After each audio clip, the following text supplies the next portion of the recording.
2 araw pa lang mula sa kasal, dumating ang manugang kong si Pablo sa bahay ko kasama ang isang notaryo. Ipagbibili na natin tong bahay na to. Lilipat ka na sa home for the aged. Ang ngisi niyang mayabang ay parang nangangako ng madaling panalo laban sa matanda. Pero tahimik akong sumagot, Seg, dadaan muna tayo sa himpilan ng pulisya. May mga ipinadala ako sa kanila tungkol sa iyo na interesado silang malaman. Ang mga salitang iyon ang nagpabago ng lahat. Bago tayo magpatuloy, pakisubscribe naman po sa channel at i-comment kung anong oras na diyan sa lugar ninyo ngayon. Kailangan na namin ni Lina at ni Pablo ng sariling bahay para makapagsimula ng maayos ng pamilya. Si Pablo ay yumuko. Nahuli ng dim light ng restaurant ang kanyang baso ng alak. Perfect, tong bahay mo para sa bagong mag-asawa.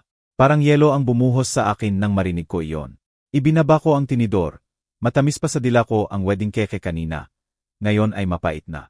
2 araw pa lang kaming nagdiwang ng kasal nila. Tapos ganito na. Pablo, bahay ko yan. Tahimik pa rin ang boses ko, pero nakahawak na ang mga kamay ko sa gilid ng mesa. Ako mismo ang nagtayo niyan 20 taon na ang nakakaraan. Si Lina ay nakipagpalit-palit ng tingin sa amin.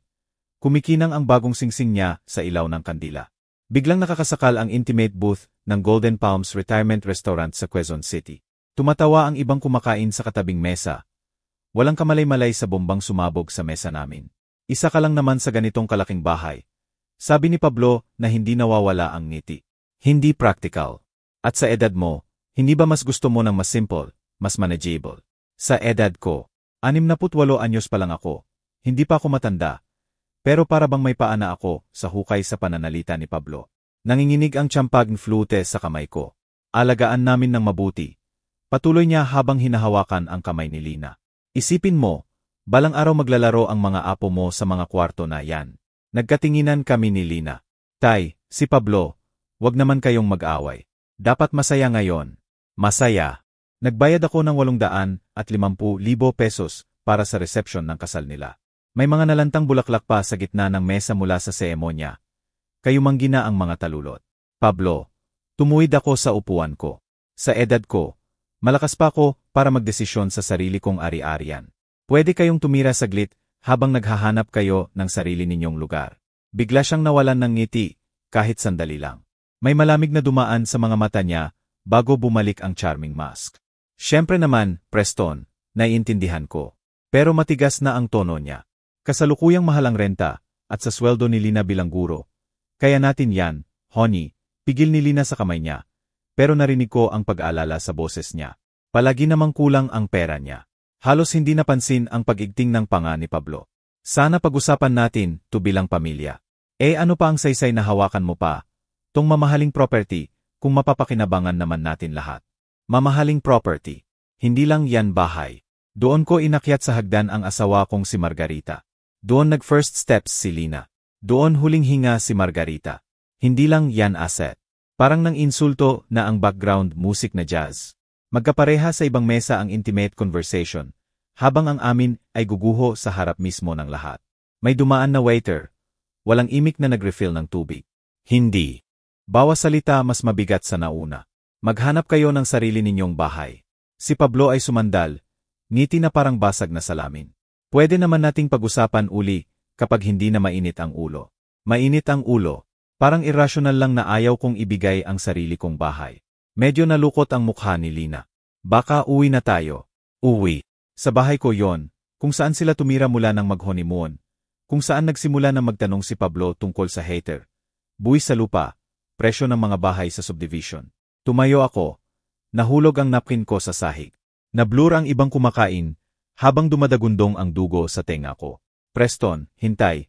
Tumayo si Lina pero nakatayo na ako. Kinuha ang wallet sa bulsa. 2,100 peso bill ang inihampas ko sa mesa ng mas malakas kaysa kinakailangan. Bayaran mo yan, nasabi ko. Kailangan ko ng hangin. Sumunod sa akin ang boses ni Pablo habang tumatalikod ako. Pag-uusapan pa natin tumamaya, Preston, kapag nakapag-isip-isip ka na ng maayos. Naramdaman ko ang init ng restaurant sa likod ko habang papunta ako sa labas. Bawat hakbang ay nagdadala sa akin palayo sa nanlulumo kong anak at sa manugang kong kalkulado ang ngiti. Tumango lang ang matre-i. Hindi alam na guguho na ang mundo ko. Sa labas, sinampal ako ng hanging marso. Kinapa ko ang susi ng kotse. Nanginginig ang kamay ko, kahit hindi lang sa lamig. Tahimik ang biyahe pauwi. Nakakasunog sa konsensya ko ang pag-aalala ni Lina sa rearview mirror. Pagdating ko sa tapat ng bahay ko, parang pamiming na ang necktie ko. Pagpasok ko, tinanggal ko ang silk note at nagbuhos ng 3 daliri ng whiskey. Tinanggap ako ng studi ko na puno ng pamilyar na anino. Lumang leather chair na hugis na ng katawan ko. Bookshelves na 40 taon ng karunungan. Mga laawan ni Margarita na nakangiti sa sulok ng desk. Bumagsak ako sa upuan. Sa labas, gumuhit ang streetlights ng geometric pattern sa damuhan ko. Damuhan ko, bahay ko. Hanggang ngayon nakawawala pa rin ng hininga ang kapangahasan niya.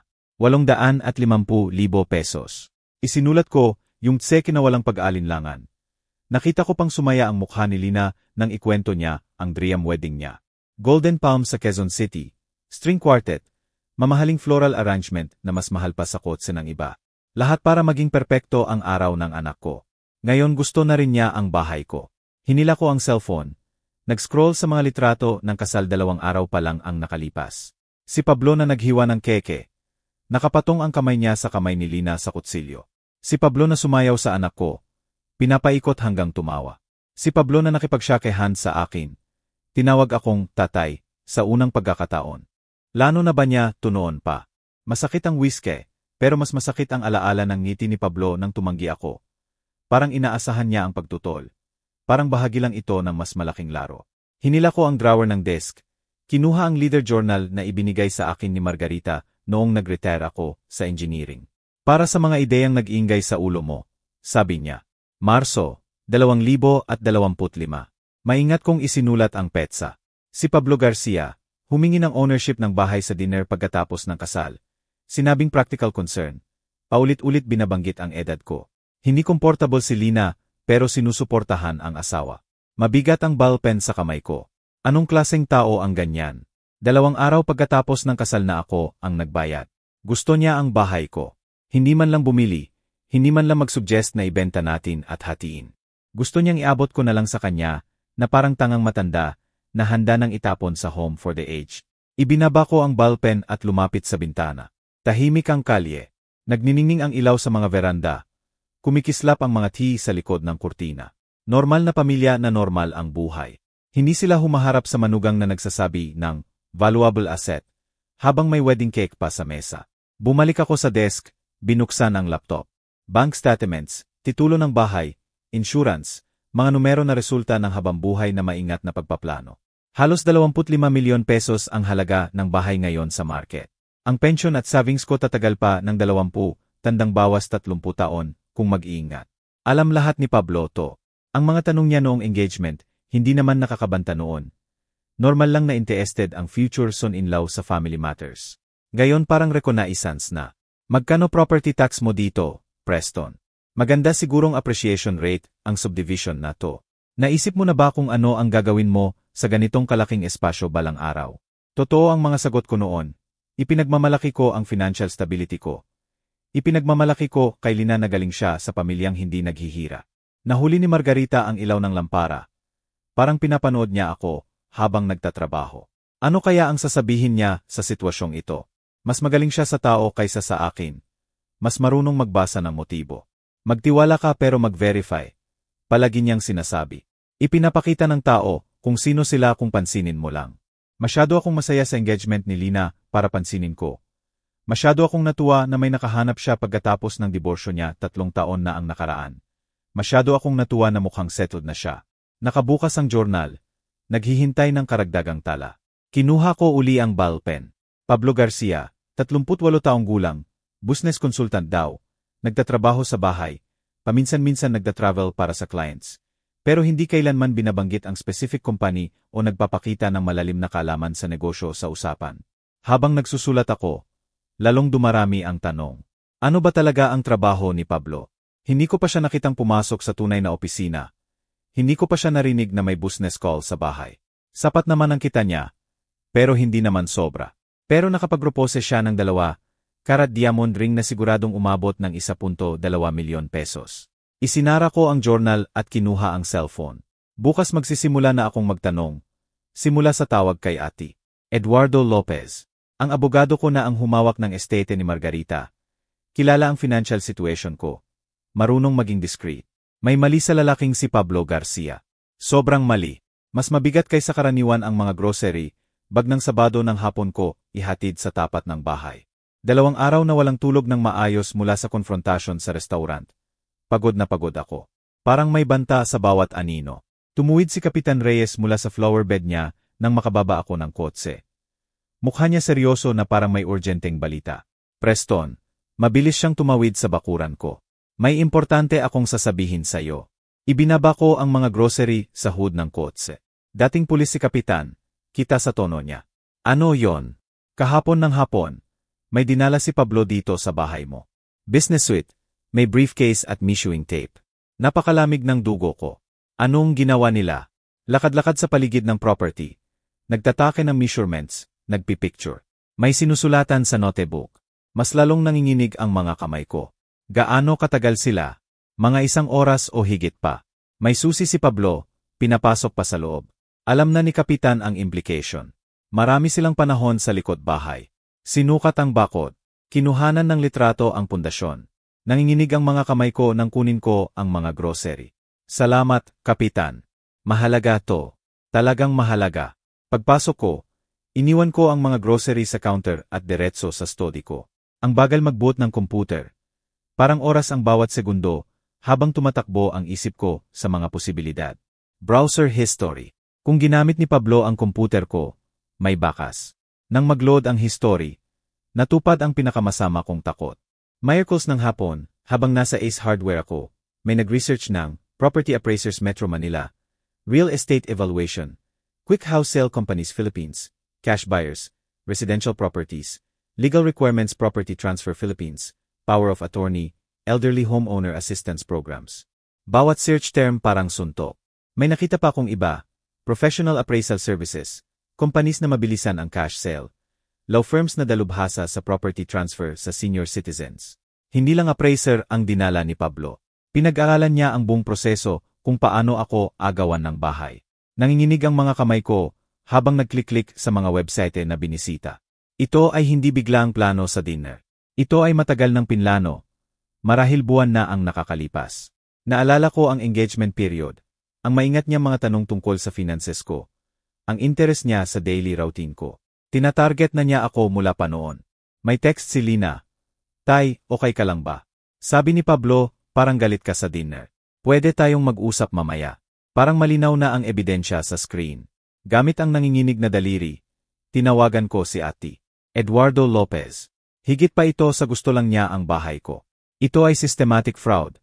At kailangan ko ng tulong agad. Office ni Ati. Eduardo Lopez, si Sandra ito. Nanginginig ang boses ko. Sandra, si Preston Waiver. Kailangan ko kausapin agad si Eduardo. Emergency. Nasa client po siya, MR Waiver. Pwede ko po siyang ipatawag. Sabihin mo fraud ito. Real estate fraud. Sinubukan na manugang kong si Pablo Garcia na agawin ang bahay ko. Tahimik sandali. Kukunin ko po agad siya, sir. Walang katapusang ang paghihintay. Naglalakad ako sa study habang naka-open pa rin ang browser history na parang ebidensya ng krimen. Preston. Boses ni Eduardo na puno ng pag-aalala. Sabi ni Sandra fraud daw kasama ang manugang mo. Si Pablo Garcia. Pilit kong binanggit ang pangalan. Plano niyang kunin ang bahay ko, Eduardo. May pruweba akong nag-research siya kung paano gawin legally. Matagal ang katahimikan sa kabilang linya. Pablo Garcia ang sinabi mo. 2 araw pa lang silang kasal ng anak ko. Tapos, Preston, maupo ka muna. Nag-iba ang tono ni Eduardo, mas urgent. Bigyan mo ako ng sandali. May titingnan ako sa files ko. Naririnig ko ang pag-click ng keyboard. Ingay ng papeles. Preston, may 3 active cases ako ngayon involving Pablo Garcia. Parang yelo uli ang bumuhos sa akin. Dalubhasa siya sa real estate fraud na target ang matatandang may-ari ng bahay. Ginagawa na niya to noon pa. Paulit-ulit ang pattern niya. Pakasalan ng anak, kunin ang tiwala, tapos gumamit ng fake o forged documents para maklaim ang property. Palagi 60S o 70S ang biktima. Palaging biyuda kamakailan. Palaging may anak na may financial difficulty. Nakahawak ako sa gilid ng mesa. Pero kakakasal pa lang niya sa anak ko. Iyan ang timeline niya, Preston. Mabilis siya bago pa makareact ang biktima o makahingi ng legal advice. May ingay uli ng papeles. Gaano mo kilala ang background niya? Wala akong konkretong alam. Business consultant daw siya. Work from home.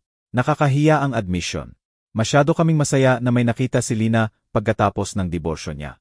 Preston, nasa immediate danger ka. Hinayang ni Eduardo ang shock ko. Huwag kang magpirma ng kahit ano. Huwag mong ipapahawak ang financial documents mo. Huwag mo siyang papayagang mag-handle ng legal matters mo. Paano si Lina? Hindi niya alam kung anong klaseng lalaki ang pinakasalan niya. Una, mag-ipon tayo ng ebidensya. Tapos protektahan natin ang assets mo. Walang diskusyon sa tono ni Eduardo. Maghihilom ang puso ng anak mo. Pero hindi na maibabalik ang savings mo kung nakulimbat. Nakatitig ako sa computer screen kung saan nakikita ang research ni Pablo. Dinala niya kahapon ang appraiser sa bahay ko. Ginamit ang computer ko para mag-research ng legal process. Iyan ang standard procedure niya. Professional appraisal, fake na transfer documents, corrupt notary. Sabihin mo sa akin lahat ng napansin mo. Inilaawan ko lahat. Ang demand sa restaurant, ang appraiser, ang browser history, ang mga tanong niya noong engagement. Classic pattern, kumpirma ni Eduardo. Preston, I clear ko ang schedule ko. Pwede ka bang pumunta dito sa office ko bukas ng umaga? Dalhin mo lahat ng dokumentong may kinalaman sa property mo. Titulo, testamento, insurance, bank statements. Tatawag ba ako ng pulisya? Hindi pa. Kailangan muna natin ng ironclad evidence. Sopistikado si Pablo. Nakaligtas na siya noon sa fraud charges dahil sinasabi niyang kusang ibinigay ng biktima ang property at nagkaroon lang ng memory problems. Memory problems. Nakakainsulto pero naiintindihan ko ang strategy. Isa pa, Preston. Babala ni Eduardo. Mag-ingat ka sa paligid niya hanggang magkita tayo. Kung mahalata niyang alam mo na ang tunay niyang kulay, baka bilisan pa niya ang plano. Binaba ko ang telepono at tinitigan ang refleksyon ko sa madilim na bintana. Ang manugang ko ay hindi lang ganit. Profesional na mandaragit na ako ang pinili niyang susunod na biktima. Pero hindi ako nakaligtas ng 40 taon sa engineering sa pamamagitan ng pagsuko sa problema. Bukas, magsisimula kaming magtayo ni Eduardo ng kaso na magwawakas sa kriminal na karera ni Pablo Garcia. Habang hinahawakan ko ang kombinasyon ng safe ko, narinig ko ang tawa ni Pablo mula sa kusina. At sa unang pagkakataon mula sa restaurant, ngumiti ako. Hayaan mo siyang tumawa habang kaya pa niya. Mas mahaba kaysa karaniwan ang biyahe pauwi mula sa opisina ni Eduardo. Paulit-ulit na nagpe-play sa isip ko ang mga babala niya. Professional criminal, systematic fraud, multiple victims. Ang mga salitang iyon ang nagbabago sa manugang ko mula sa makulit na oportunista tungo sa isang bagay na mas mapanganib. Nandoon pa rin ang kotse ni Pablo sa tapat ng bahay ko nang dumating ako. Sa bintana ng kusina, nakikita ko sila ni Lina na magkasamang kumakain. Masigla ang usapan, komportable. Ang ordinaryong domestic scene ngayon ay parang kasuklam-suklam na pagtatanghal dahil alam ko na ang katotohanan. Pumasok ako sa front door. Tinatawag silang parang normal lang. Narinig ko ang boses ni Pablo mula sa kusina. Mainit at friendly. Nagtatanong kung saan ako galing. Ang parehong boses na humingi ng bahay ko 3 araw na ang nakalipas. Sa study ko, ikinandado ko ang pinto at diretso sa wall safe na nakatago sa likod ng portrait ni Margarita. Ang combination 051728, anniversary namin, ang nagproteksyon sa pinakamahalagang dokumentong iyon sa loob ng 20 taon. Nandoon ang pundasyon ng buhay ko. Titulo ng bahay mula 1,985. Updated will 2023. Insurance policies, investment statements, mga dokumentong kailangan ni Pablo para nakawin ang legacy ko. Inilatag ko lahat sa desk, pinag-aralan ng may engineer's precision. Titulo ng bahay, may stamp at notary, tinatayang 25 milyon pesos sa kasalukuyang market. Ang will ko, lahat kay Lina pagkamatay ko, na-update pagkatapos mamatay si Margarita. Bank statements na nagpapakita ng savings na resulta ng dekada ng pag-iingat. Wala pa siyang access sa mga ito, pero naririnig ko ang babala ni Eduardo. Mabilis siya. Mula sa kusina naririnig ko ang tunog ng pagligpit ng plato. Normal na gawain ng bagong kasal na nagtatago ng predatory na tsura ni Pablo. Ilang pamilya pa kaya ang napasok niya ng ganito? Ilang ama pa kaya ang nakaupo sa study nila? Natanto ng huli na tinanggap nila ang magnanakaw sa loob ng kanilang tahanan. Hinila ko ang journal ko at nagsimulang mag-document ng may methodical precision. Bawat suspicious conversation noong engagement, bawat tanong tungkol sa pera na noon ay mukhang pag-aalala, pero reconnaissance pala. Preston, sigurado hindi ka napapagod sa ganitong kalaking bahay. Naisip mo na ba kung ano ang gagawin mo sa espasyong ito balang araw. Nag-aalala si Lina na mag-isa ka lang. Bawat komento ngayon malinaw na ang tunay na layunin. Evaluation ng vulnerability ko, assessment ng attachment ko sa property, manipulation ng concern ng anak ko. Nandoon din sa safe ang mga alahas ni Margarita, kasama ang engagement ring niya, 2 karat din, katulad ng ibinigay ni Pablo kay Lina. Saan kaya nakakuha ng 1.2 milyon ang struggling business consultant para sa Singsing? Kinuhanan ko ng litrato ang bawat dokumento. Maraming backup sa iba't ibang lugar. Kung sakaling makita ni Pablo ang original, may pruweba pa rin ako ng ownership. Naiintindihan ng engineer sa akin ang redundancy at backup systems. Tumunog ang cellphone ko. Si Lina. Tay, okay ka lang ba? Tahimik na tahimik ka mula sa dinner ng kasal. Totoong pag-alala ang boses niya. Ang parehong pag-alala na ginagamit ni Pablo. Okay lang ako, anak. Pagod lang. Sabi ni Pablo, baka mag-usap-usap tayong lahat para maklear ang hangin. Clear the air o i-present ang fake niyang dokumento at fake appraisal na may legal research at professional preparation. Baka bukas na lang, sabi ko. Matulog muna ako. Pagkatapos ng tawag, nagpatuloy ako sa security preparations. Binago ko ang lahat ng banking IN. Tinawagan ng insurance company para magdagdag ng fraud alert. Nagset ng meeting sa investment advisor para sa protective measures. 3 pamilya na ang nawasak, sabi ni Eduardo. 3 ama na nagtitiwala sa choice ng anak nila, na naniniwala sa family unity kaysa sa hinala. Pero hindi ako katulad nila. 40 taon ng problem solving ang nagturo sa akin na i-analyze ang threat ng systematic. Maghanda sa failure modes, magtayo ng safeguards. Isinara ko uli ang mga dokumento sa safe at tiningnan ang relo. 9:30 minuto na. Siguro nagpapahinga na sina Pablo at Lina. Nagpaplano ng future sa bahay ko gamit ang pera ko. Bukas magsisimula ang tunay na laban. Pero ngayong gabi, may isa pa akong tatawagan. Tumunog lang ng 2 ring ang fraud prevention hotline ng bangko. First National Security Department, si Jennifer ito. Si Preston Waiver, account number 400 at 47,291. May suspicious activity involving ang manugang ko. Habang ipinapaliwanag ko kay Jennifer ang sitwasyon, narinig ko ang tawa ni Pablo mula sa itaas, at bumalik ang ngiti ko. Hayaan mo siyang mag-enjoy sa huling gabi ng pakiramdam na ligtas siya. Bukas, magsisimula ng gumuho ang mundo niya, gaya ng plano niya sa akin. 3 araw ng systematic research ang nasa harap ko, habang naupo ako sa komputer ko kasama ang unang tasa ng kape. Binigyan ako ni Eduardo ng listahan ng mga dating biktima. At may 48 oras pa bago ang planned meeting namin sa pulisya. Natutulog ba si Pablo sa itaas kasama si Lina? Kaya may mahalagang oras ako para magtrabaho ng hindi nahahalata. Ang unang biktima ay nakatira sa Davao. Si Lola Elena Martinez, 73, na ang anak ay pinakasalan ni Pablo noong Oktubre. Asko pa lang, may pek ng dokumento na nagsasabing ibinenta niya ang bahay sa cash buyer sa halagang mas mababa sa market value. Nakita ko siya sa Facebook sa profile ng anak niya. Kamakailang post ay maliit na apartment, reklamo sa taas ng renta, litrato ng mga apo na hindi na niya regular makita. Iba sa dati niyang post, malaking bahay na may garden, family gatherings. Sinabi na ng files ni Eduardo ang kwento. Iba ang social media ni Pablo. Professional headshot, business conference photos, testimonials, pero kapag nag-cross-reference ng dates, may mga impossible. Sabi niya nasa Cebu siya, para sa consulting pero kasalukuyang nasa honeymoon sa Davao, kasama ang anak ni Lola Elena. Screenshot by screenshot. Dinocument ko ang mga kontradiksyon. Sa LinkedIn niya 3 address sa loob ng 18 buwan. Sa Facebook relationship status niya, kasal sa 4 na iba't ibang babae sa loob ng 2 taon. Parpareho ang timeline, mabilis na ligaw, mamahaling kasal, agad na housing concerns. Sa ikalawang araw, may mga tawag na inayos ni Eduardo. Nanginginig ang boses ni Lola Elena nang ikwento ang nangyari. Noon una sobrang bait niya, nag-aalala sa kaligtasan ko mag-isa. Inalok pang hawakan ang finances ko para hindi ako ma-stress. May bigat ng betrayal ang boses niya.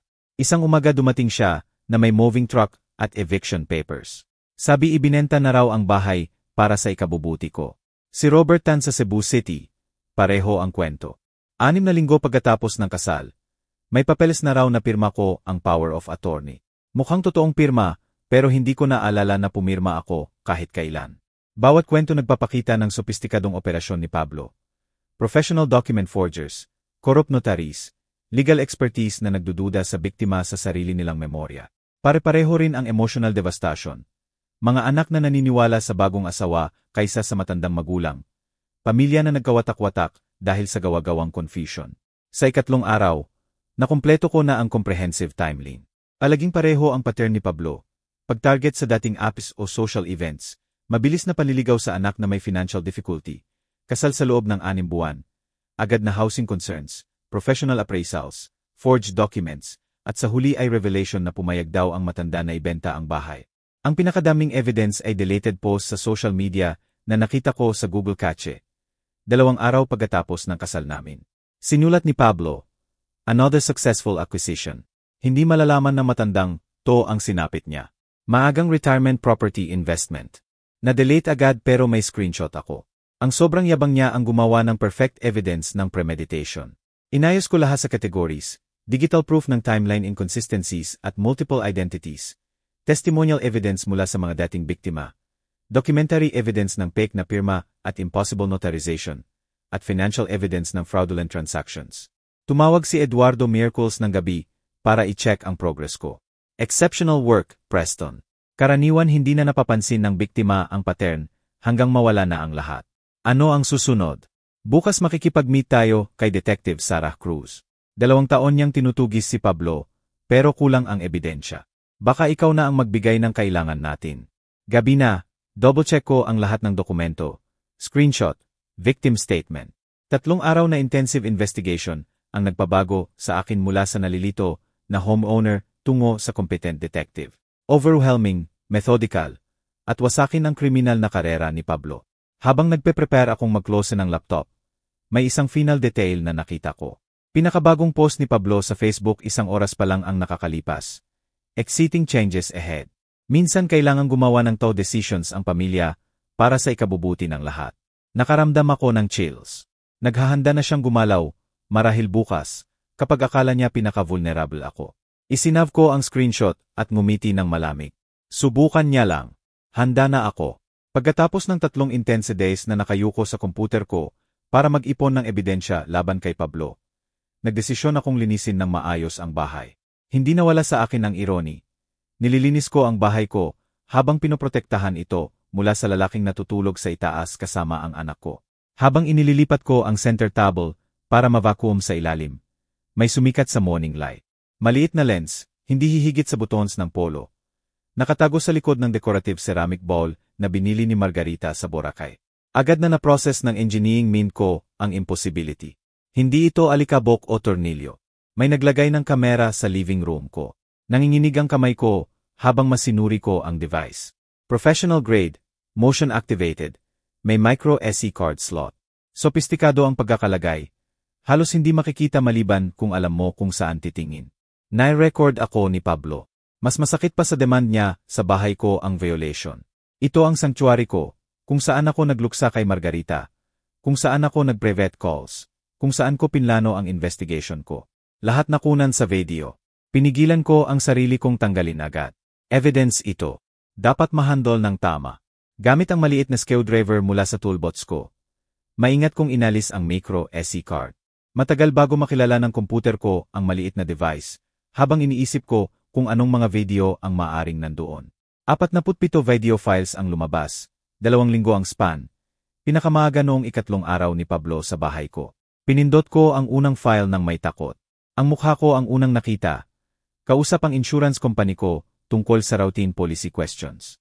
Crystal clear ang audio. Sharp ang video kahit maliit ang device. File after file. Morning coffee ko. Evening news. Tawag ko kay Eduardo tungkol sa estate planning. Kinatalog niya ang buhay ko. Pinag-aralan ang pattern ko. Siguro hinintay ang impormasyon na pwede niyang gamitin laban sa akin. Tapos nakita ko kung ano talaga ang gusto niyang i-record. File 38. Si Pablo mismo sa living room ko habang nasa grocery ako. Kausap niya sa phone ang isang tao nang may casual confidence. Buong tiwala na sa akin ang matanda. Boses ni Pablo na malinaw sa speaker ng komputer ko. Sa katapusan ng buwan, atin na ang bahay. Halos tapos na ang mga dokumento. Pinatigil ko ang recording. Bumibilis ang tibok ng puso ko.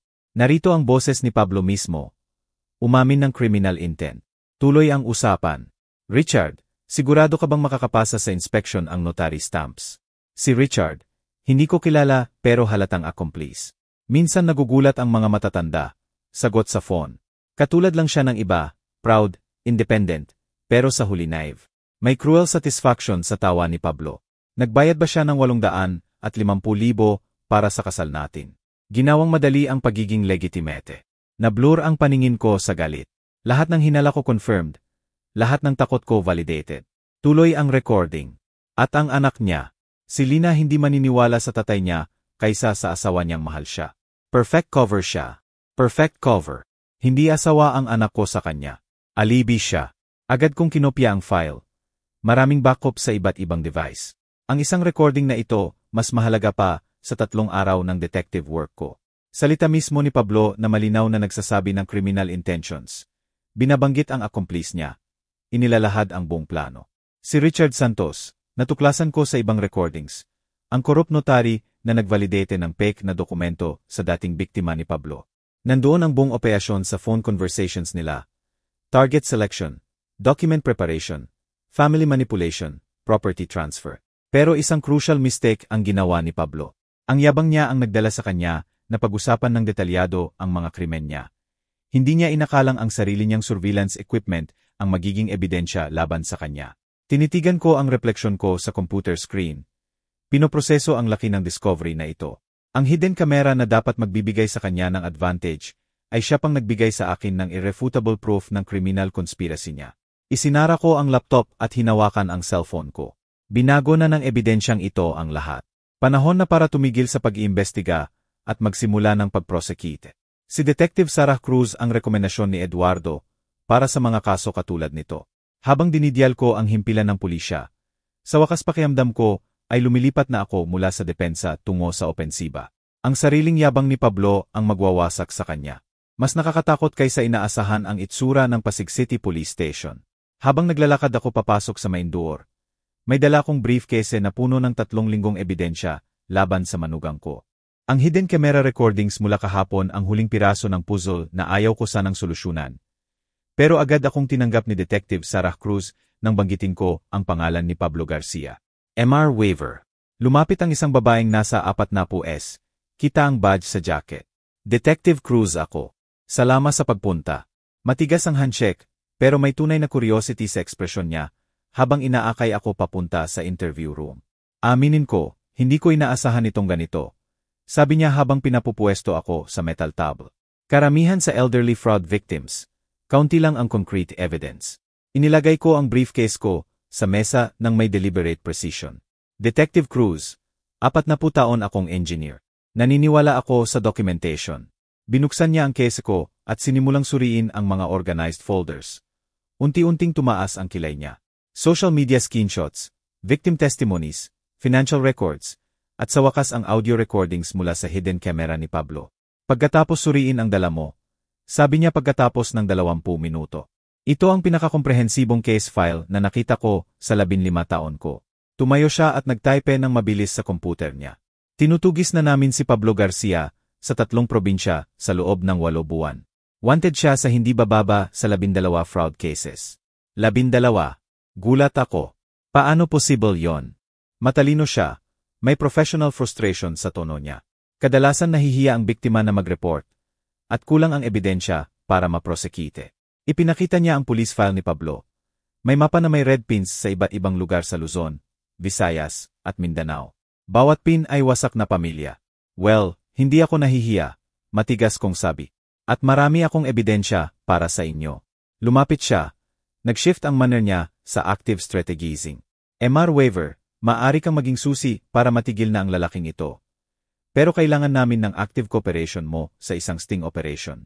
Bumilis ang pulse ko. Anong klaseng cooperation? Kailangan mong magnormal lang. Hayaan mong ituloy ni Pablo ang plano niya habang na-record natin lahat para maging ebidensya. Pinag-aralan niya ang mukha ko.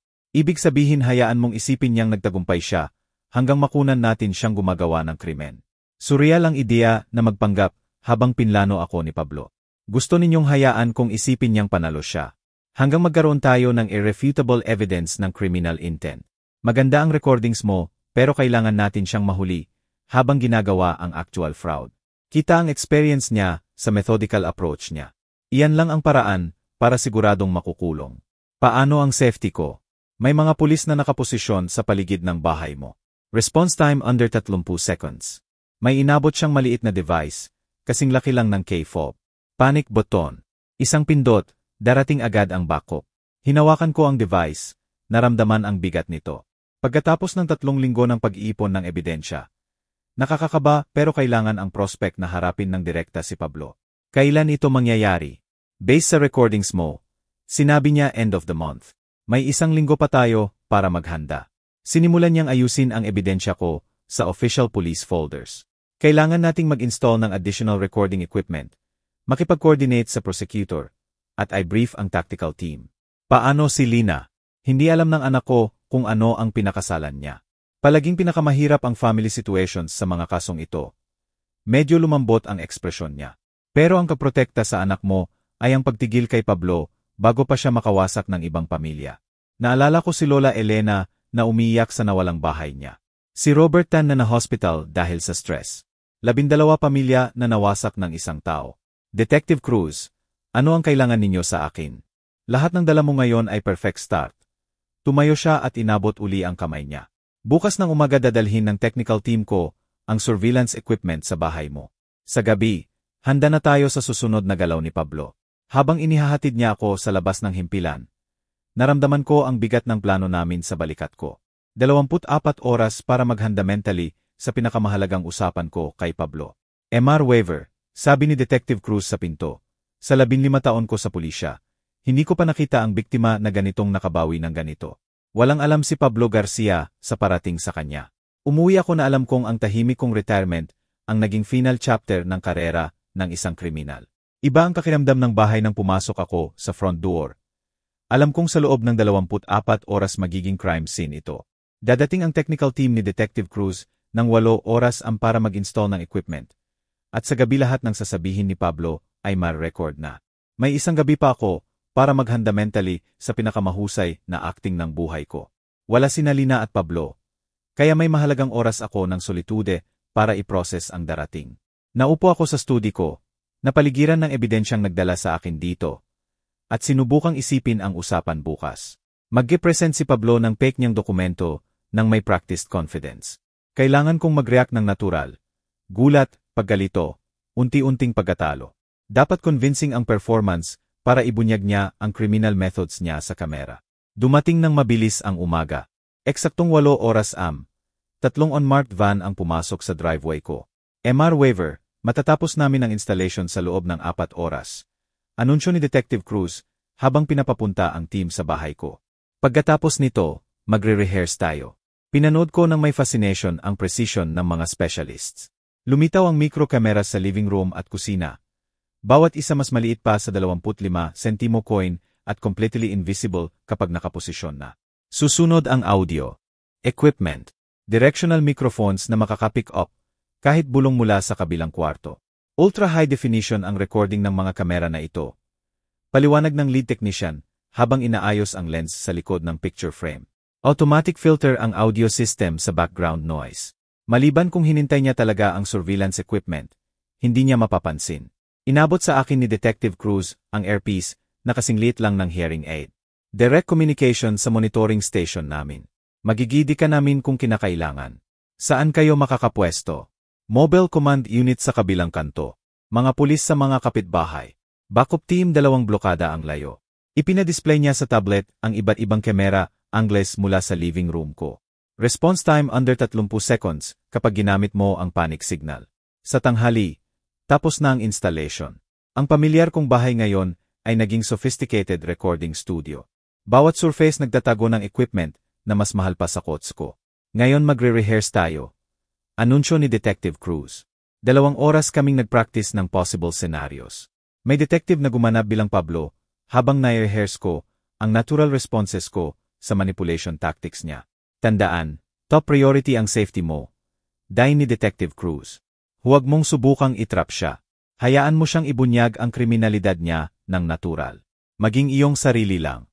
Maging suspicious. Magtanong kagaya ng gagawin ng reasonable person. Kaya Preston, kailangang pag-usapan natin ang house transfer paperwork. Sabi ng detective na gumaganap kay Pablo. Hindi ako interesado sa kahit anong transfer. Sagot ko. Perfect. Panatilihin mo lang natural at firm ang sagot mo. Habang mas marami siyang ipaliwanag, mas maraming ebidensya ang makukuha natin.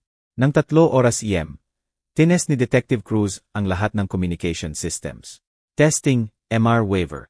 Naririnig mo ba ako ng malinaw? Crystal clear. Maganda. Papasok na ang mga pulis sa posisyon nila. Pinanood ko sa bintana ng kusina ko ang mga kapitbahay kong kilala ko sa loob ng maraming taon na tinatanggap ang mga bisita. Binigyan ako ni Kapitan Reyes ng subtol nod mula sa bakuran niya. Alam niyang may 2 armadong pulis na sa bahay niya ngayon. Technical check complete. Ulat ni Detective Cruz. Lahat ng kamera nagre-record. Optimal ang audio levels. Active ang communication systems. Mukhang pareho pa rin ang bahay, pero alam kong nagtatago na ang equipment na mas mahal pa sa kotse ko na magdodocument ng bawat galaw, bawat usapan, bawat hininga. Nang 5 oras EM, dumating ang kotse ni Pablo. Showtime, MR waiver. Bulong ni Detective Cruz sa earpiece ko. Nasa tabi mo lang kami. Hinawakan ko ang panic button sa bulsa ko at pinanood sa front window si Pablo na lumalapit sa pinto ko. May dala siyang Manila envelope na siguradong puno ng fake niyang dokumento na may pirma ko. Kumatok siya ng may cheerful confidence. Hindi alam na ang susunod niyang usapan ang magiging huli niya bilang malayang tao. Eksaktong 2 oras EM tumunog ang doorbell. At naramdaman ko ang maliit na vibration mula sa communication device sa bulsa ko. Senyals ni Detective Cruz na active na ang lahat ng recording equipment. Sa bintana, nakita kong umakyat si Pablo sa hagdanan kasama ang isa pang lalaki na may leather briefcase. Paihong may confident na ngiti na ngayon ko nakilala bilang predatory. Ito na, ang pinakaabangang sandali ng 3 linggong investigasyon. Binuksan ko ang pinto ng may practiced calm. Pablo, at may kasama ka pa. Masigla ang enthusiasm ni Pablo. Parang tunay, na lalong nakakakilabot dahil alam ko ang deception niya. Si Richard Santos po, licensed notary public. May magandang balita kami tungkol sa housing situation mo. Si Richard Santos ay eksaktong hitsura ng corrupt official. Middle-aged, sobrang formal, may peking authority. Parang hinawakan ko ang ahas ng makipagsyake, hands siya. MR waiver, such a pleasure. Sabi niya na puno ng manufactured sincerity. Marami raw ikinukwento sa akin ni Pablo tungkol sa unique circumstances mo. Naupo sila sa living room ko ng may theatrical confidence. Inilatag ni Pablo ang mga dokumento sa coffee table ko na parang pag-aari niya na. Preston, may incredible news ako. Anunsyo ni Pablo. Parehong tono noong magpropose siya kay Lina. Natapos na namin ang sal ng bahay na ito. Lilipat ka na sa magandang senior facility. Naayos na lahat. Tiningnan ko ang mga papeles ng may engineering precision. Napansin ang professional quality ng forgery. Nakaka-interes, Pablo. Kanino mo naman ibinenta ang bahay ko? Sa magandang Young family. Nagbayad ba sila ng higit sa market value? Hindi nawawala ang ngiti ni Pablo. Nandoon lahat ang legal documentation kay Richard. Binuksan ni Richard ang briefcase niya ng may flourish. Inilabas ang official-looking stamps, seals, at notarization equipment. MR waiver. Ipinapakita ng mga dokumentong ito ang natapos na sale ng property mo. Lahat legally binding at properly notarized. Hindi ko naalala na pumayag akong ibenta ang bahay ko. MR Santos. Minsan nakakalimutan ng mga matatanda ang mga importanteng arrangement na ito. Sagot ni Richard ng may practiced condescension. Kita naman sa paperwork ang pirma mo at consent. Perfect. Itinatag nila ang buong fraud scheme sa kamera gamit ang eksaktong language na hinulaan ni Detective Cruz. Well, nakakagulat ito. Sabi ko habang ginagampanan ang role ko bilang confused elderly victim. Baka daanan muna natin ang himpilan ng pulisya para sigurado tayo na tama lahat. Biglang nawala ang confident expression ni Pablo kahit sandali lang. Himpilan ng pulisya. Bakit naman tayo pupunta doon? Interested sila sa mga impormasyon na ipinadala ko na tungkol sa mga nauna mong house sales. Parang bumaba ng 0 degrees ang temperatura sa kwarto. Namutla si Pablo habang kinakabahan si Richard sa upuan niya. Ano? Ano ang ibig mong sabihin sa previous sales? Nawala ang confident tone ni Pablo. Ibig kong sabihin ang mga ginawa mo sa Davao, Cebu, at 3 pang lungsod, Pablo. Matagal ka nang hinintay ng pulisya. Bigla siyang tumayo. Nagsiscatter ang fake na dokumento. Nagsasabi ka ng kalokohan. Richard, sabihin mo sa kanya na legal ang mga dokumentong ito. Pablo, ano ang pinagsasabi niya? Nagkaka-crack ang professional mask ni Richard. Sabi mo clean operation ito. Ibig kong sabihin may 47 recordings si Detective Sarah Cruz ng mga usapan mo tungkol sa criminal plans mo, Pablo. Nanatili akong nakaupo, pinapanood ang panik nila. Kasama ang usapan mo kay Richard tungkol sa fake na notary seals. Namutla si Richard. Pablo, sabi mo clean ang bahay niya. Hindi mo binanggit ang police investigation. Tumahimik ka, Richard. Kinuha ni Pablo ang mga dokumento. Tatakbo sa pinto. Nalilito lang ang matandang ito. Hindi niya alam ang sinasabi niya. Pero ang tunog ng mga pinto ng kotse sa labas ang nagpa-freeze sa kanya. Sa bintana, napaligiran ng unmarked police vehicles ang bahay ko. Nakaposisyon ang mga pulis sa bawat exit. Lumapit sa akin si Pablo. Pinalitan ng desperate fear ang predatory confidence niya. Anong ginawa mo? Pinindot ko ang panic button sa bulsa ko at kalmadong sinabi. Pinrotektahan ko ang bahay ko mula sa magnanakaw, Pablo. Isang bagay na dapat mong naisip, bago mo ako piniling biktima na mali. Bumukas ng malakas ang front door at pumasok si Detective Cruz, kasama ang 3 uniformed officers. Nagninining ang badge nila sa ilaw ng living room ko. Pablo Garcia, anunsyo niya ng may professional satisfaction. Aesto ka namin. Bago pa siya makatakbo sa pinto, bumukas ito at tumasok si Detective Cruz, kasama ang 3 uniformed officers. Nagninining ang badge nila sa ilaw ng living room ko. Si Pablo ay natigil sa gitna ng living room ko. Hawak pa rin ang fake na dokumento na magsisilbing ebidensya ng mga krimen niya. Pablo Garcia, aresto ka para sa fraud, forgery, elder abuse, conspiracy, at interstate criminal enterprise. Anunsyo ni Detective Cruz. Puno ng authority ang boses niya mula sa 15 taon sa pwesto. Wala ka ng tatakbuhan. Walang saysay ito. Gumuho ang confidence ni Pablo. Preston, sabihin mo sa kanila family misunderstanding lang ito. Ang tanging misunderstanding, Pablo, ay ang akala mong makukuha mo ang bahay ko. Nanatili akong nakaupo. Pinapanood ang hustisya ng may engineering precision. Si Richard Santos ay nagtaas na ng kamay sa surrender. Bukas na ang briefcase niya na nagpapakita ng tools ng criminal trade nila. Officers, gusto ko nang makipagtulungan. Sabi niya na nanginginig ang boses. Hindi ko alam ang mga dating krimen niya. Mr. Santos, aresto ka rin. Sagot ni Detective Cruz. Itatago sa file mo ang cooperation mo. Richard, huwag kang magsalita. Sigaw ni Pablo habang sinisigurado siya ng mga pulis. Wala silang mapapatunayan. Pero lahat mapapatunayan nila. Nakuha ng surveillance cameras ang bawat salita, bawat galaw, bawat incriminating admission. Habang itinataas ni Pablo ang kamay niya para sa posas, naramdaman ko ang satisfaction ng successful completion ng complex engineering project. Sir, kailangan naming kunin ang mga dokumentong iyan. Utos ng isang pulis. Ang huling act of defiance ni Pablo ay subukang punitin ang fake na papeles. Agad siyang pinigilan ng 2 pulis. Pinanatili ang ebidensyang magpapakulong sa kanya sa federal prison. Private family business ito, protesta niya. Ebidensya ito sa multiple felony cases sa 3 probinsya. Maingat na sagot ni Detective Cruz habang kinokolekta ang bawat dokumento para sa evidence chain. Sa front window ko, nakita ko ang mga kapitbahay na nagtitipon sa sidewalk. Si Kapitan Reyes ay nakatayo sa bakuran niya na nakakrus ang braso, tumatango sa approval. Ang tahimik na suburban street ko ay naging crime scene, at nasasaksihan ng buong komunidad ang pagbagsak ni Pablo. MR waiver, for the record, sabi ni Detective Cruz. Sinubukan ba ng mga lalaking ito na fraudulently kunin ang ownership ng bahay mo gamit ang fake na dokumento? Opo, Detective, gamit ang fake signatures, corrupt notary seals, at systematic intimidation tactics. Nagsisinungaling siya. Desperado na si Pablo. Legitimate family arrangement ito. Tinutulungan ko lang ang matandang hindi na makayanan ang sarili niyang affairs. Perfect ang irony. Ang huling depensa ni Pablo ay ang mismong condescending attitude na nag-udyok sa akin na lumaban ng methodical. Ang korte ang magdedesisyon ng legitimacy. Sagot ni Detective Cruz habang inilalabas si Pablo sa pinto na may posas. Agad na nagsimula ang cooperation ni Richard.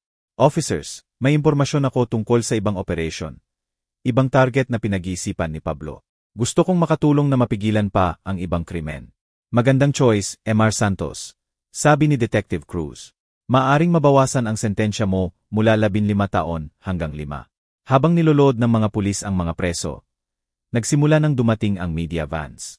Mabilis na kumala sa neighborhood na nahuli ang malaking fraud operation dahil sa detective work ng isang senior citizen. MR waiver. Tawag ng isang reporter mula sa likod ng police tape. Paano mo nadiskubre ang criminal scheme na ito? 40 taon ng engineering ang nagturo sa akin na i-analyze ang problema ng systematic. Sagot ko. Kapag may hindi tama, imbestigahan mo hanggang maliwanag. Bumalik si Detective Cruz habang nagdi-disperse ang crowd. Outstanding work, MR Waiver. Isinara ng arestong ito ang mga kaso sa 5 probinsya. Marahil ilang dosenang pamilya pa ang nailigtas mo sa katulad na fraud. Ano ang susunod? Trial sa mga 8 linggo. Sa ebidensya mo at sa recordings ngayon, halos sigurado na ang conviction. Inabot niya ang calling card niya. Makikipag-usas sa iyo ang prosecutor tungkol sa testimony mo. Pero solid na solid ang kasong ito. Tiningnan ko ang bahay ko, sa wakas ligtas na uli. Wala nang banta mula sa criminal predators. Tatanggalin ang surveillance equipment bukas. Babalik sa normal ang bahay ko. Pero hindi na ako ang payhong tao na nagula sa demand ni Pablo, 3 linggo na ang nakaraan. Detective Cruz, sabi ko, salamat sa paniniwala sa hinala ng isang matanda. MR Waiver, sagot niya ng may tunay na respeto. Hindi mo lang tinulungan ang sarili mo. Pinatigil mo ang career criminal na sumisira ng pamilya sa buong bansa. May ipagmamalaki ka. Habang nawawala ang huling police car sa tahimik kong kalye. Napagtanto ko na nanalo ang laban, pero nagsisimula pa lang ang digmaan para sa hustisya. Ang trial ni Pablo ang magiging huling kabanata ng kwentong nagsimula sa mayabang niyang demand sa bahay ko. Pero ngayong gabi, sa unang pagkakataon sa loob ng maraming linggo, matutulog akong payapa sa sarili kong kama, sa sarili kong bahay, protektado ng sarili kong talino at determination. 8 na ang linggong lumipas mula sa aresto ni Pablo. At umakyat ako sa granite steps ng Quezon City Regional Trial Court. Dala ang payhong briefcase na nag-udyok sa conviction niya. Maliwanag ang may morning sunshine habang naghahanda ako sa final confrontation. Naghintay sa akin si Detective Cruz sa labas ng courthouse at ngumiti siya nang makita akong papalapit. Handa ka na ba sa huling kabanata? MR Waiver, tanong niya. Higit pa sa handa, sagot ko. Naramdaman ang bigat ng hustisya sa briefcase ko. Sa loob, puno ng activity ang courtroom.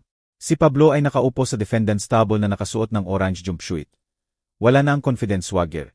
Pinalitan ng blank star ng lalaking humaharap sa dekada sa kulungan. Nag-plead guilty na si Richard Santos kapalit ng testimony laban sa dating partner niya. Pero ang pinakamahalaga, si Lina na nakaupo sa unang row sa likod ng prosecution table. Nag-file na siya ng annulment sa loob ng 1 linggo pagkatapos ng aresto ni Pablo. Binawi ang apelyido niya at dignidad niya. Nang magtagpo ang mga mata namin, ngumiti siya ng may parehong warmth noong bata pa siya. Tumawag ng order si Judge Maria Santos. Mga ginang at ginoo ng jury, narito tayo ngayon para husgahan ang pagkakasala o pagiging inosente ni Pablo Garcia sa charges ng interstate fraud, forgery, elder abuse, at criminal conspiracy. Inilatag ng prosecutor ang criminal empire ni Pablo ng systematic. 12 biktima sa 5 probinsya. Mahigit 100 milyong pisong nakulimbat na property. Pattern ng pagtarget sa matatandang may-ari sa pamamagitan ng marriage fraud sa loob ng 3 taon. Mapapatunayan ng ebidensya, conclusion ng prosecutor, na si Pablo Garcia ay hindi basta opportunistic kriminal, kundi isang systematic predator na sumisira ng pamilya para sa personal na kita. Sinubukan ng defense attorney na mag-damage control. Mga ginang at ginoo, nagkamali lang ng desisyon ang kliyente ko. Pero hindi siya ang mastermind na sinasabi ng prosecution. Halos matawa ako. Kahit nakaharap na sa habambuhay na kulungan, hindi pa rin niya maamin ang sarili niyang kasalanan. Nang systematic at mathematical precision ang pagbubunyag ng prosecution sa kaso. Isa-isa ang mga biktima na nagtestify tungkol sa identical methods ni Pablo. Mabilis na ligaw, agad na housing concerns, fake na dokumento, corrupt notarization, at pagwasak ng pamilya. Si Lola Elena Martinez mula sa Davao ay umiyak habang ikinukwento ang pagkawala ng bahay niyang 40 taon. Si Robert Tan mula sa Cebu ay ikinuwento ang stress-induced heart attack pagkatapos ma-evict. Par-pareho ang kwento.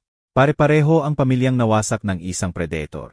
Tapos dumating ang audio recordings mula sa sariling surveillance camera ni Pablo. Tumahimik ang courtroom nang mapuno ng boses niya ang kwarto. Buong tiwala na sa akin ang matanda. Sa katapusan ng buwan, atin na ang bahay. Nawalan ng kulay ang mukha ni Pablo nang marinig ang sarili niyang salita na humihimok sa conviction niya. Walang depensa laban sa sarili niyang recorded confession. MR Waiver, tawag ng prosecutor. Pakipunta po sa witness stand. Matatag ang hakbang ko papunta sa witness box. Naramdaman ang bigat hindi lang ng sarili kong kaso, kundi ng lahat ng pamilyang winasak ni Pablo. MR Waiver, pakilarawan po ang nangyari noong Marso 25. Dumating ang akusado sa bahay ko na may peke na dokumento na nagsasabing ibinenta ko na ang property ko. Malinaw kong sabi. Hiniling niya ang immediate eviction at binantaan ako ng nursing home kung hindi ako susunod. Paano kayo tumugon? Iminungkahi kong pumunta muna tayo sa himpilan ng pulisya kung saan ko na-report ang kriminal na aktibidad niya base sa 3 linggong investigasyon ko. Sinubukan ng abogado ni Pablo ang cross-examination. MR waiver, hindi ba possible na family misunderstanding lang ito? Counselor, sagot ko ng may engineering precision. Ang systematic criminals na nagtatarget ng matatanda sa maraming probinsya ay hindi gumagawa ng misunderstanding. Gumagawa sila ng federal case. Tumawa ng mahina ang courtroom. Ngumiti pa ang judge. Pagkatapos ng 2 araw ng testimony, nagdeliberate ang jury ng wala pang 3 oras. Unanimous ang verdict. Guilty sa lahat ng counts. Mabilis at walang awa ang sentencing ni Judge Santos. MR Garcia, systematic mong tinarget ang mga vulnerable elderly citizens para sa financial exploitation. Sinesentensyahan ka ng korte na ito ng 12 taon sa National Penitentiary na may full restitution sa lahat ng biktima. Nawalan ng lakas ang mga binti ni Pablo nang lumapit ang bailif na may posas. Ang confident predator na humingi ng bahay ko 2 buwan na ang nakalipas ngayon ay wasak na lalaki na haharap sa mahigit 1 dekada sa likod ng rehas. Nakatanggap si Richard Santos ng 5 taon na may possibility of parole. Napansin ang cooperation niya, pero hindi pinawalang sala. Sa labas ng courthouse, niyakap ako ni Lina ng mahigpit. Tay, sobrang proud ako sa iyo kung paano mo pinrotektahan hindi lang ang sarili mo, kundi lahat ng ibang pamilya. Anak, minahal mo ang isang tao na niloko kahit mga profesional sa loob ng maraming taon. Nagpapakita yon ng mabuti mong puso, hindi masamang judgment.